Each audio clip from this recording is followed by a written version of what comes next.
External Affairs Minister S Jaishankar has hit out at the Congress's Rahul Gandhi on the issue of the China border issue, the Ladakh standoff, in a stinging attack today at the Congress MP directly. Jaishankar has said that it was neither him or the Modi government. Nobody was afraid of naming China, declaring that it was the Modi government that had sent troops and the army to the line of actual control in Ladakh, and it wasn't Rahul Gandhi who had done so. So there was no question of any inaction. The Congress has been cornering the Modi government over its China policy. A few days ago, the Congress had said that the government's strategy in dealing with the Chinese in Ladakh was like DDLJ: deny, distract, lie, and justify.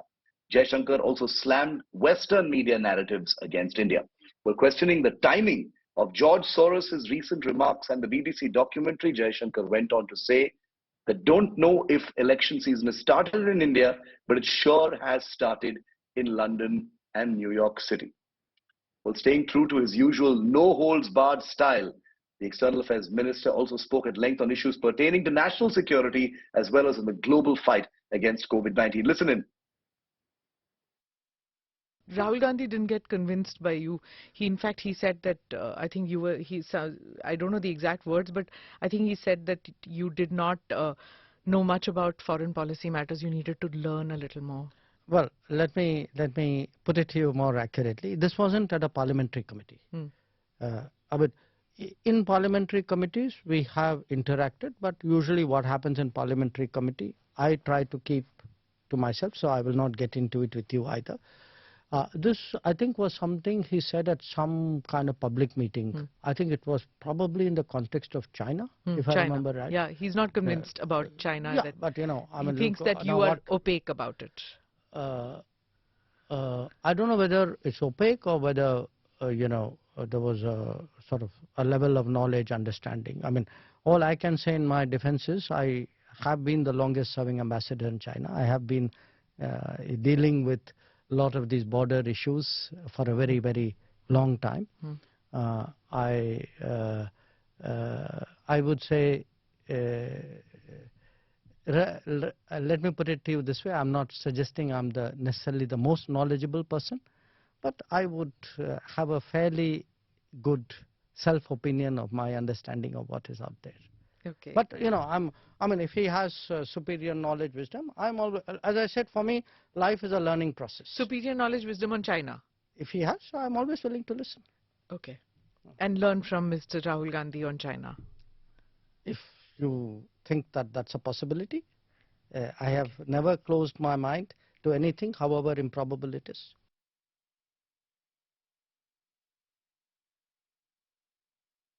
We are not debating just a documentary or a speech that somebody gave in a European city or a New York. a newspaper edit somewhere. We are debating actually politics which is being conducted ostensibly as media, as so. You know, there is a phrase, war by other means. There is also, think of it, this is politics by another means. I mean, you'll do a hatchet job, then you want to do a hatchet job and say, well, you know, this is just another quest for truth which we decided after 20 years to put out at this time. So I mean, come on, you think the timing is accidental? I mean, let me tell you one thing.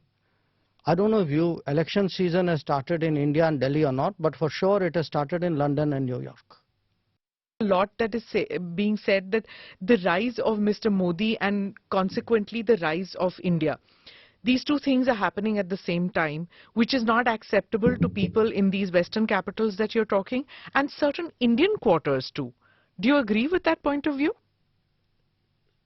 You know, what is happening is, just like I told you, this drip, drip, drip, how do you shape a very extremist image of India, of the government, of the BJP, of the Prime Minister? Huh? I mean, this has been going on for a decade. Okay, let's not have illusions about it. How some of this has a different variant, which is you will say something, there's an echo chamber, it'll be picked up outside, then you'll say, aha, see, they're saying it outside, that must be true. Then you will say it inside. So there's a ding-dong going on. See, look, this is a globalized world. People take that politics abroad. Politics of India doesn't stop at its borders. Sometimes politics of India doesn't even originate in its borders. It comes from outside. You know, ideas come from outside, agendas come from outside. Otherwise, please tell me why suddenly, there's a surge of reports and, attention and views. I mean, were some of these things not happening earlier? So people speak about, okay, you had to make a documentary. Many things happened in Delhi in 1984. Why didn't we see a documentary on that?